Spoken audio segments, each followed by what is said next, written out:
So many marketers don't talk to their customers. They might be digital marketers who are hiding behind keyword research or analytics or something like that. But if you're talking to your customers and then also monitoring your competitors, so you understand what works for your competitors, the reason why we don't do it is because it takes so much time. But if AI tools can help you to record conversations and pull gems out of those transcripts, or to automatically monitor the offers that your competitors are putting out on social and on their website, then that can make that type of research and monitoring easier to do, to the point that...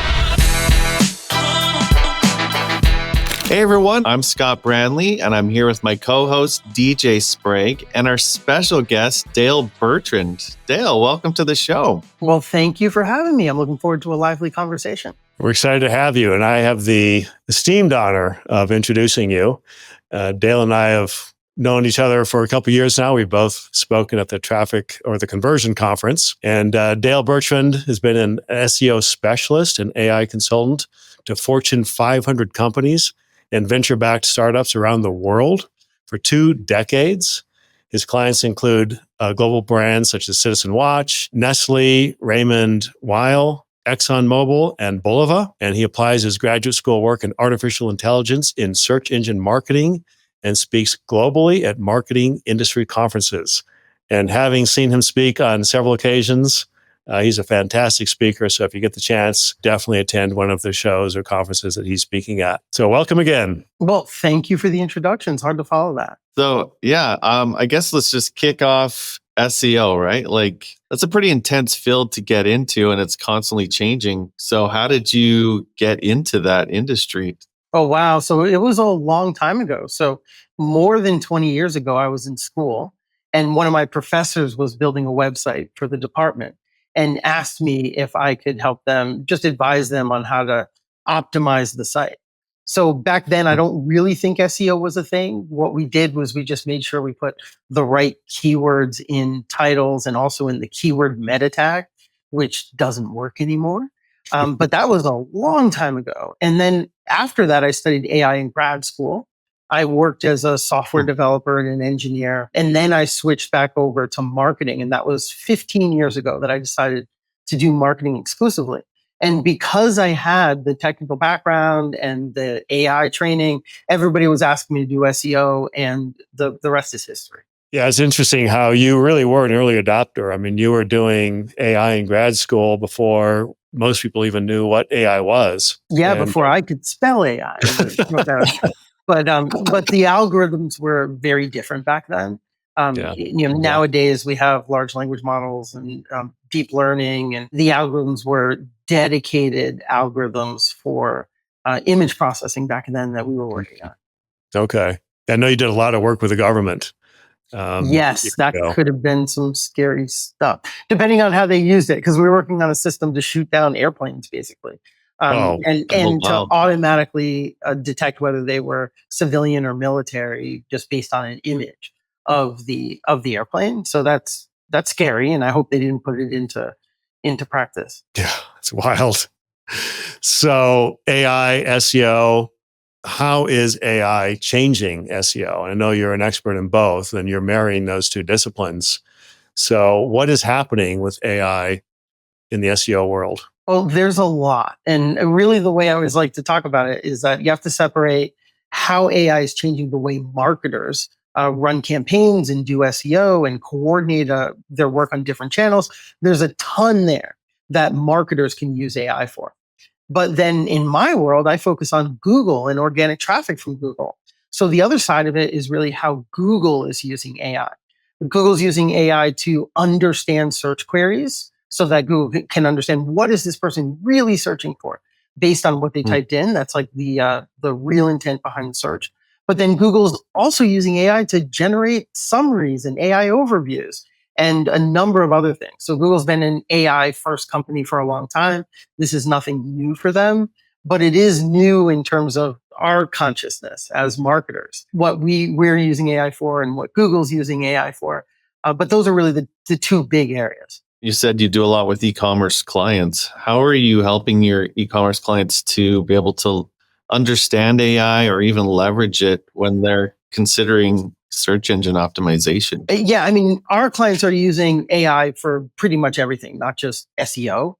And it starts with social posts and how they're putting together graphics and images, how they might do their product photography and imagery, and then generating brainstorming ideas for calls to actions and campaigns and helping them to write emails. I mean, I could go on for forever and ever here. Really, the way I'm thinking about it as of today is how are our clients not using AI? One thing I've noticed is in the e-commerce space, e-commerce marketers tend to be ahead of the curve when it comes to marketing technology. And a lot of that's because it's really performance marketing. You want to put $1 in and get $2 out with your marketing spend compared to some other industries. So I really think, and I'm not to DJ, not to criticize your question, but I think the right question is like, where's the bang for the buck when it comes to AI?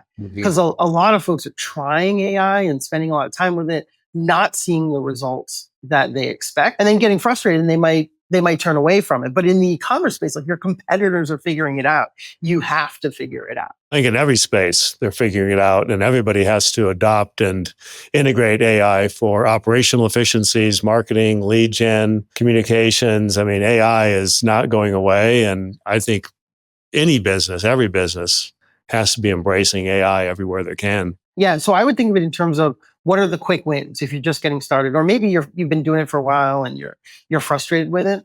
But a quick win could be brainstorming messaging for offers and calls to action. But you want to give ChatGPT or Claude, which is the Anthropic's model that I use a lot. You want to give it some context, give it information about your products and your branding and what your brand stands for, and then also some personas, which is important. But when you give it that information, you can start asking some really simple questions and getting much better answers than you would get if you were just asking these questions to what I would call a naked ChatGPT, which is a ChatGPT without the additional context. We've also used AI to help us generate marketing personas.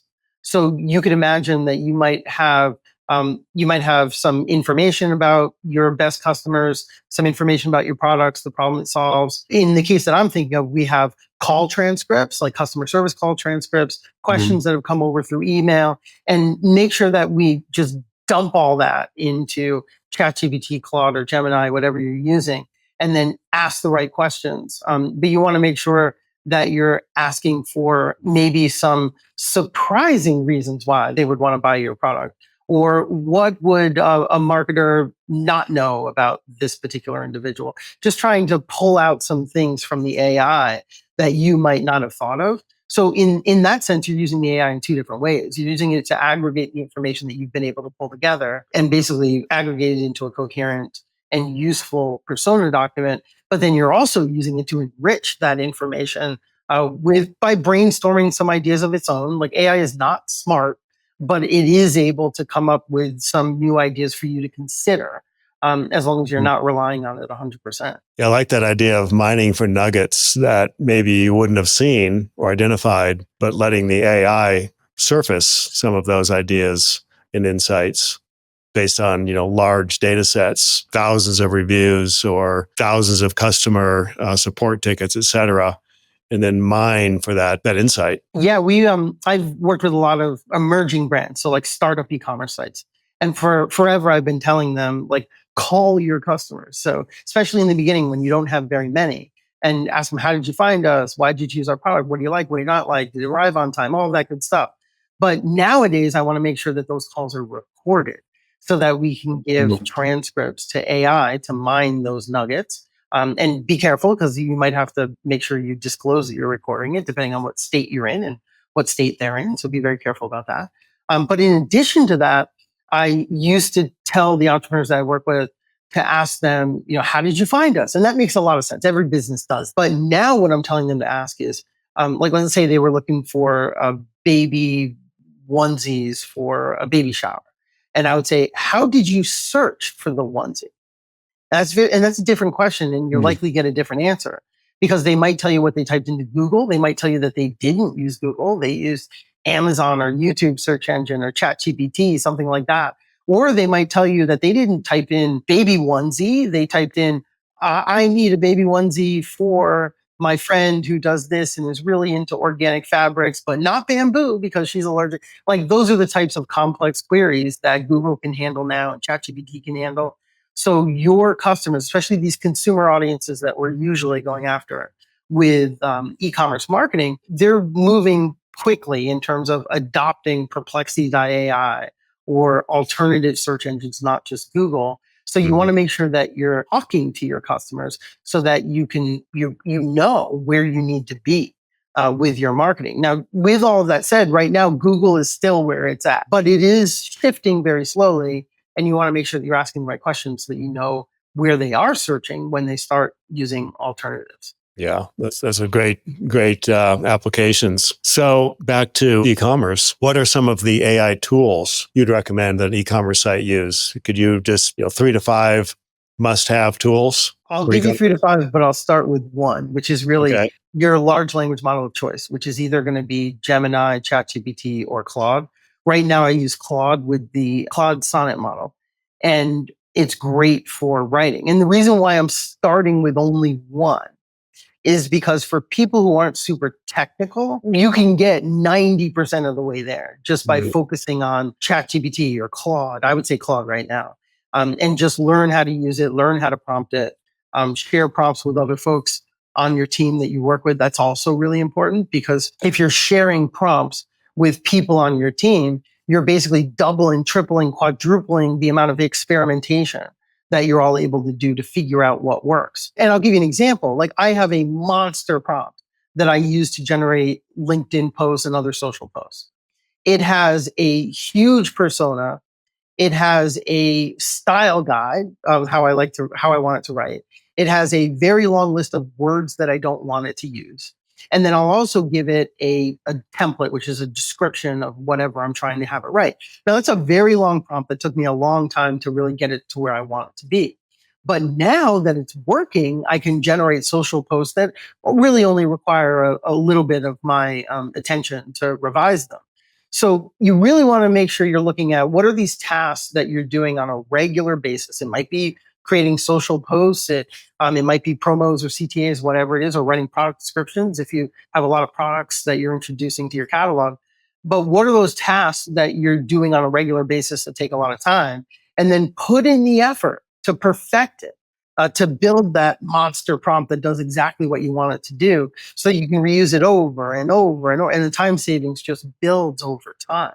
And that's what I did with my social post prompt. And that's how you scale, right? I mean, if you build those prompts correctly, you can scale product descriptions, social ads, landing pages, you name it. Yeah, and I did promise you some more. Zapier is a great tool for automation. There's so many things that you can automate. I do the same thing with make.com. We are also using Gemini, which plugs into Google Suite. And then there's Perplexity. Perplexity.ai is a search engine. You think of it as ChatGPT and Google had a baby, and you can query it and it gives you answers, which is better than the research project that Google gives you.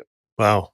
Some interesting. Great resources there. Yeah. So you talked a little bit about content. So what about like creating content for SEO using AI? Is that valuable to Google? Because I've seen that there's filters where it says, hey, put your AI through this filter so it doesn't look like AI. Yeah. What are your thoughts on AI content, and is it valuable, and is Google filtering it? So there's a lot there. And so the question people are asking is, can I write blog articles with AI? And you can, but AI is really just going to give you the average of what's been written on the web already. So if you're using AI to write blog articles, you're actually making a bunch of different mistakes. Like they could be plagiarized and you don't know. They're not going to be that interesting. And the reason Google's going to ignore them is because Google doesn't need information that Google already has. So if you're using an AI tool that's trained on everything that's already been written, then it's going to regurgitate information that Google already has. With that said, the right way to use AI to generate content would be that the ideas are coming from you. So it's your personal perspective, your opinion, your descriptions of your products and the use cases for those products and what makes those products special. And you're using AI to basically write it for you. So it used to be that Mm. when you were writing a product description, you were thinking and also writing at the same time. What AI really forces you to do and this is a positive thing, when you're using it well, is it forces you to separate the thinking from the writing. So if it's your thinking and the only thing AI is doing is just packaging it in a paragraph for you, using the writing style that you gave it and the guidelines you gave it, then that's useful. But you don't want the information and the thinking to come from the average on the web. And then the last thing that I'll say is that even before AI, blog articles were problematic. And blog articles have always been problematic for SEO because they're going after top of the funnel traffic. This is traffic without much purchase intent. They might be Mhm. asking, like, if I ski, do I need a boot? Or something like that. It's like, is that somebody who even skis? Probably not. They might be looking to rent skis when they go on their very first ski trip.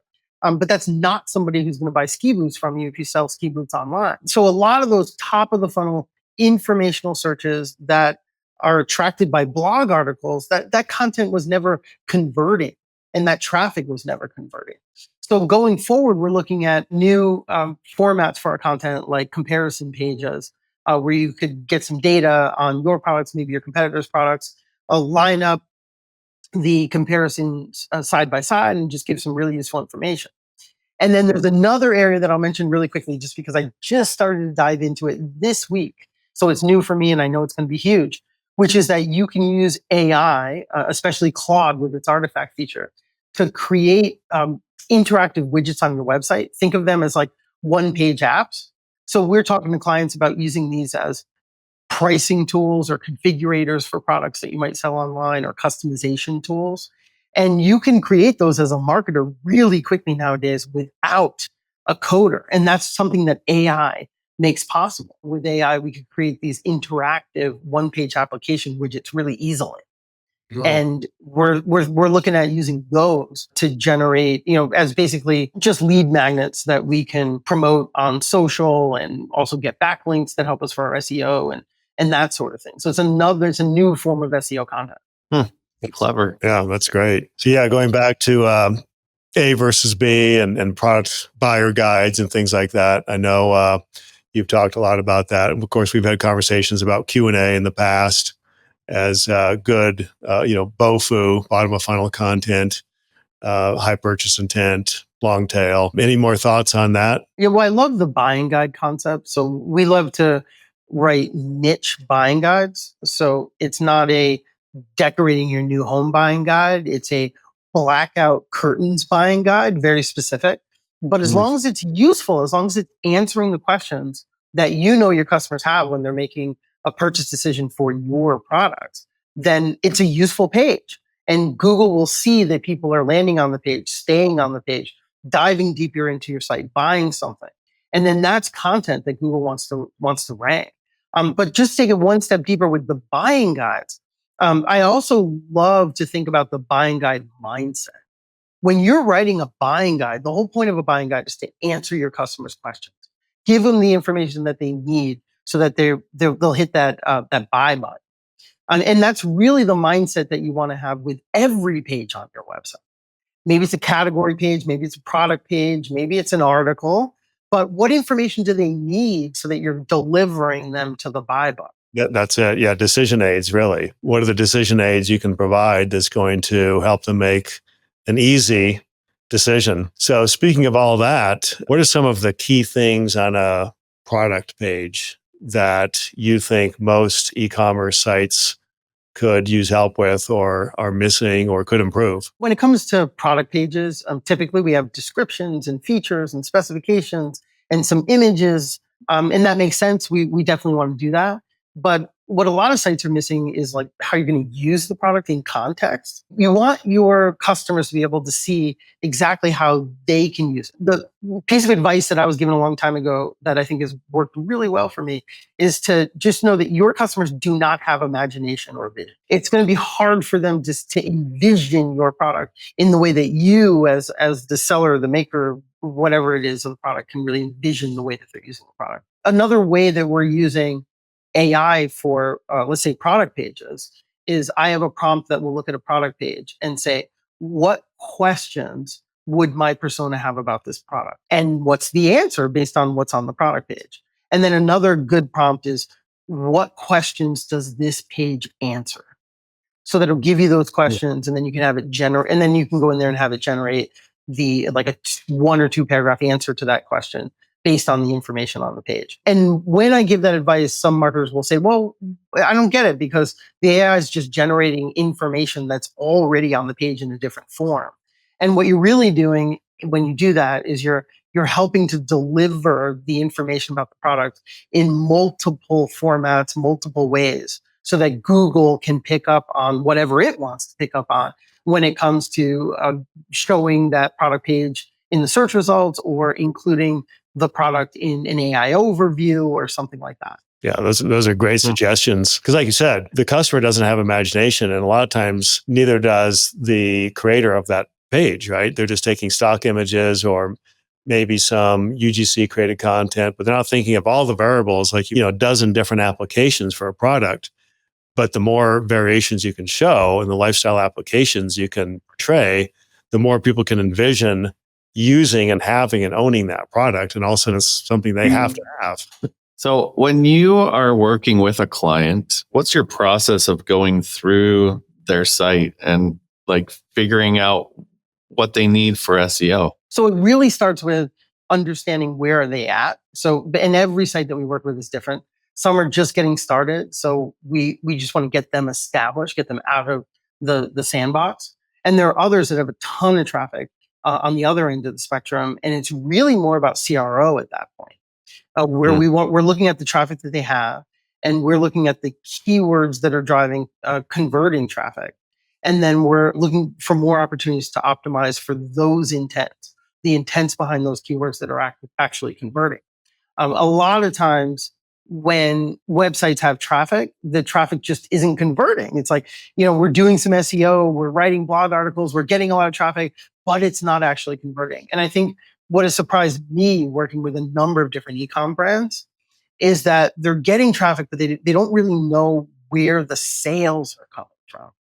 So there's a huge amount of leverage there for me coming in from the outside, just being the guy that's asking the question about where the sales are coming from, and then narrowing our focus down to whatever type of traffic that is. Traffic and search terms. That's great. Yeah. So, well, we really appreciate your time today. We usually end with the same question every time, which is our $1 million question. The $1 million question that we ask is, as an AI and an SEO expert, what's the one thing that you would recommend to an e-commerce website owner that could have the biggest impact in their business? I really think it has to do with using AI to make the customer research easier so that you actually do it. Like, so many marketers don't talk to their customers. They might be digital marketers who are hiding behind keyword research or analytics or something like that. But if you're talking to your customers and then also monitoring your competitors, so you understand what works for your competitors, the reason why we don't do it is because it takes so much time.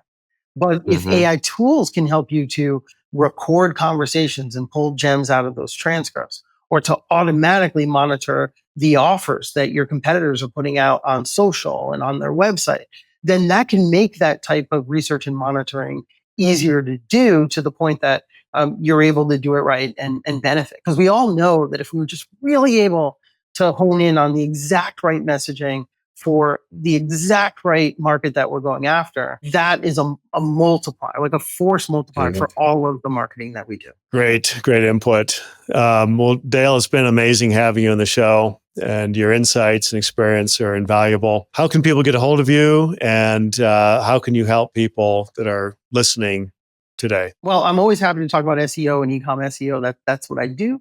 That's what I think about in the shower. I'm Dale at fireandspark.com, all spelled out. So feel free to shoot me an email if you have an SEO question. And then I'm on LinkedIn. So I write about SEO and a number of other topics related to AI and digital marketing. So connect with me on LinkedIn.